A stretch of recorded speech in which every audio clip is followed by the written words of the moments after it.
Bizerte, située à 65 km au nord de Tunis, concentre plus de la moitié de la population du gouvernorat.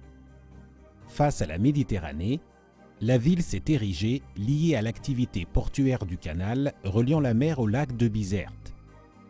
Un unique passage connecte les deux rives. Un pont mobile qui s'ouvre 2 ou 3 fois par jour, permettant l'accès des grands navires vers le port de Bizerte, et le chantier naval de Menzel Bourguiba au fond du lac. L'expansion urbaine vers le périurbain qu'a subi l'agglomération de Bizerte lors des dernières décennies, liée aux insuffisances d'infrastructures de liaison, a fait que la ville souffre aujourd'hui de grands dysfonctionnements au niveau de la mobilité. En raison de cette unique sortie de la ville en direction du sud, le centre-ville est complètement congestionné. Ces problèmes s'aggravent lors des horaires d'ouverture du pont. Également, les échanges avec le Grand Tunis sont fortement affectés. La limitation de la circulation des poids lourds sur le pont mobile et le centre-ville, les obligeant à contourner le lac, répercute aussi sur les possibilités de développement économique de la région.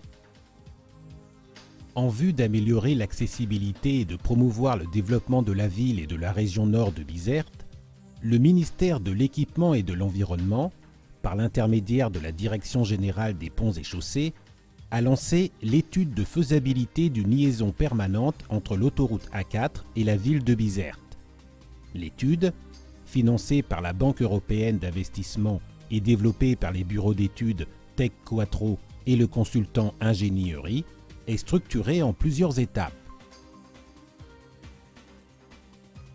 Lors de la première phase, achevée en octobre 2013, des grandes options de couloirs pour le tracé furent analysées, tant pour un ouvrage de franchissement du canal en viaduc qu'en tunnel.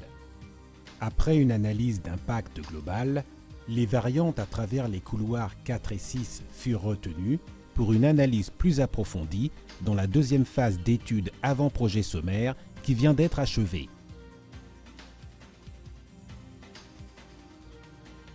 Les 2 couloirs analysés pour la nouvelle liaison routière répondent aux critères de voie rapide urbaine en 2 fois 2 voies admettant la circulation de poids lourds. Néanmoins, ces 2 couloirs ont des caractéristiques bien différentes. La nouvelle liaison à travers le couloir 4 agit en mode de rocade sud de la ville de Bizerte. Projetée pour une vitesse de 80 km/h, elle a un caractère périurbain. Se reliant à la 4 et la RN8, la nouvelle liaison à travers le couloir 4 contourne Zarzouna, longeant la raffinerie par le sud. Elle passe contiguë au futur pôle agroalimentaire, puis elle se dirige vers le canal.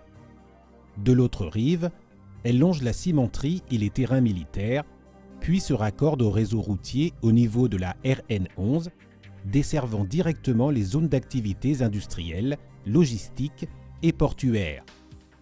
La réalisation de plusieurs échangeurs dénivelés côté sud permet d'offrir un bon réseau de communication adapté aux besoins du nouveau pôle économique et de donner accès direct à la population de Menzel Abderrahmane et Zarzouna Sud.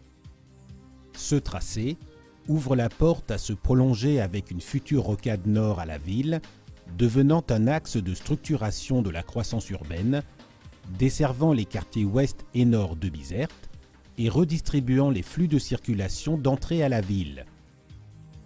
Plusieurs variantes d'ouvrages ont été étudiées pour la traversée du lac, aussi bien en viaduc qu'en tunnel. Pour les variantes en viaduc, la navigation exige de respecter un tirant d'air de 56 mètres sur le canal navigable, ce qui force à introduire des longues rampes et en résulte un viaduc d'environ 2 km de longueur. Bien que la largeur minimale du canal navigable soit fixée à 100 mètres, pour des raisons liées à la sécurité, il est conseillé de prévoir des portées plus importantes pour la travée principale. Les solutions classiques pour ces travées, telles que le pont Aubané ou celle d'un grand arc, ne peuvent pas être envisagées à cause des restrictions imposées par la proximité de l'aérodrome Sidi Hemmed, qui limite la hauteur maximale de l'ouvrage à 95 mètres.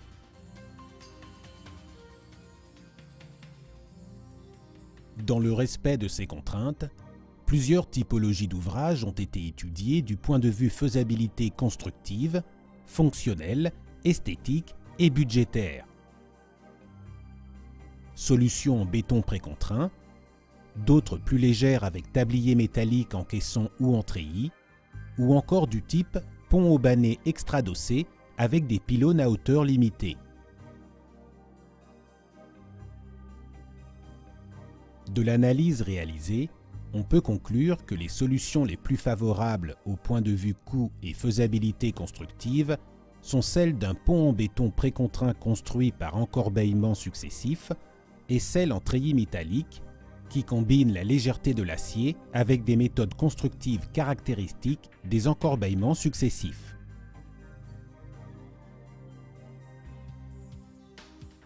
Pour les variantes en tunnel, le passage sous le lac avec un tirant d'eau de 13 mètres lié aux contraintes géotechniques et topographiques conditionne le tracé et impose pratiquement la nécessité de réaliser l'excavation avec tunnelier.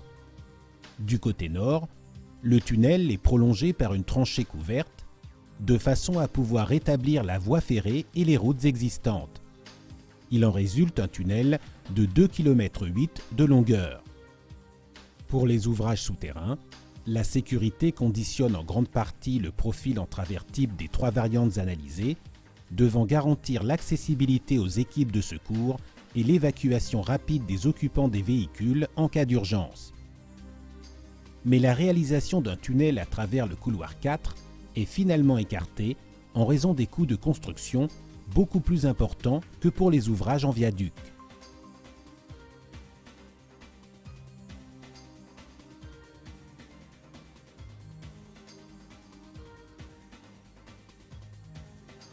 La nouvelle liaison à travers le couloir 6 a un caractère beaucoup plus urbain.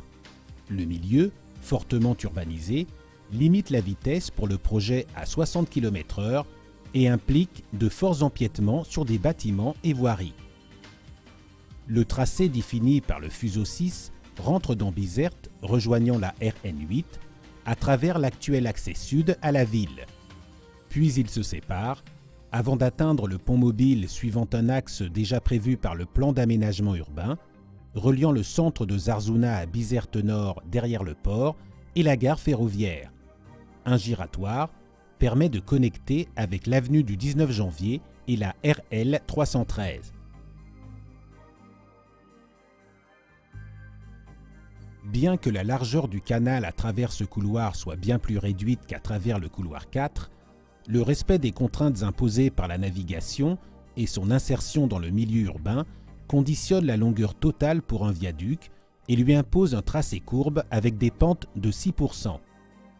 Il en résulte un viaduc de 1650 mètres de longueur avec une travée principale de 280 mètres. Du fait que le tracé se trouve plus éloigné de l'aérodrome, les variantes en viaduc ne sont pas concernées par la limitation d'hauteur. On peut donc envisager une travée principale imposante avec un grand arc ou une solution haubanée. Néanmoins, les nombreux empiètements et le fort impact visuel que comporte la réalisation des travées d'accès dans le milieu urbain ne sont pas à négliger.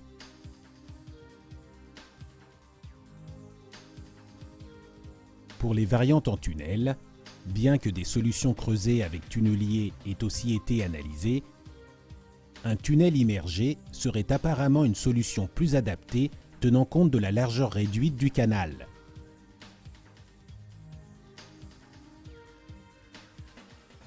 Au niveau des rives, l'ouvrage se prolonge avec des tranchées couvertes entre parois moulées, de façon à pouvoir réaménager l'espace urbain et rétablir la continuité des voiries déjà existantes. Il en résulte un ouvrage d'une longueur totale de 1250 mètres. Mais la construction de l'ouvrage comporte d'importantes perturbations aux activités portuaires et ferroviaires, ainsi que la démolition de nombreux bâtiments.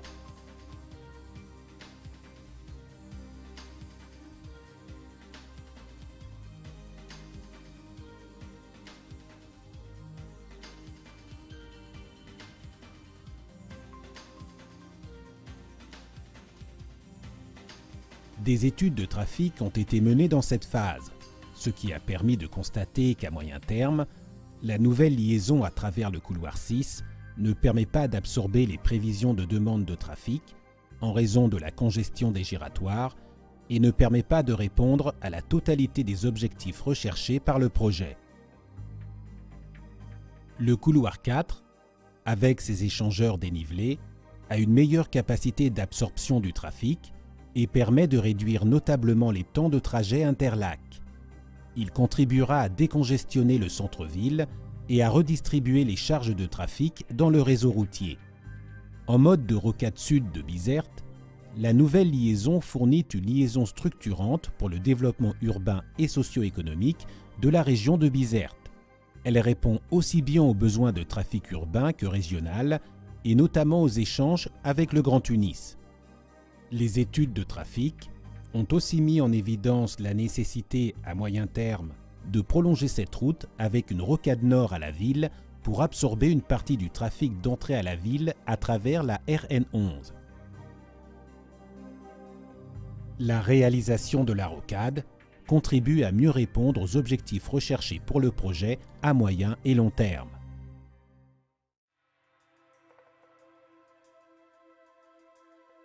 Les deux couloirs de tracé ont donc été analysés et évalués face à leur impact sur le milieu ainsi qu'en termes de rentabilité, tant avec la traversée du canal en viaduc qu'en tunnel. Cette analyse multicritère a donc permis de mettre en évidence que la solution qui mérite d'être retenue et développée en phase APD correspond à la variante de tracé à travers le fuseau 4 avec un ouvrage d'art principal en viaduc d'environ 2 km avec 3 travées principales de l'ordre de 270 mètres. Les typologies d'ouvrages, soit en béton précontraint construit par encorbeillement successif, soit en treillis métallique, pourraient être un bon choix, car elles réunissent les caractéristiques d'un coût optimal, facilité constructive et une esthétique élégante et attractive. L'investissement total estimé pour la réalisation de cette variante est de l'ordre de 400 millions de dinars, avec des délais d'exécution estimés à 36 mois. La prolongation de la nouvelle liaison routière avec une rocade nord de la ville s'avère nécessaire et doit être envisagée à moyen terme. Les études préalables réalisées ont permis de constater la rentabilité d'un investissement supplémentaire d'environ 60 millions de dinars à ces fins. Le choix final devra être pris par l'ensemble des administrations et la société civile.